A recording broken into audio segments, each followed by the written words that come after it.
thing is like, do you have to, or what happens if you don't?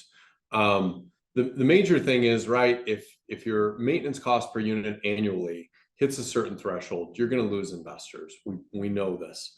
But the second part is, you think in challenging real estate markets, especially when rent starts reaching compression or your market starts reaching compression, the moment that you have to do a turnover is not only a cost, but it's an opportunity to drop rent, and it's an opportunity to lose that investor. So from the resident side.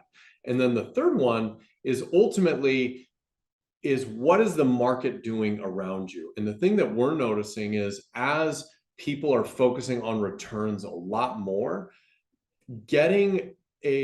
competing with another property management firm that's doing preventative maintenance is happening more and more. We track and trend data even in property mill, the amount of people rolling into preventative programs, and that is really taking a strong increase.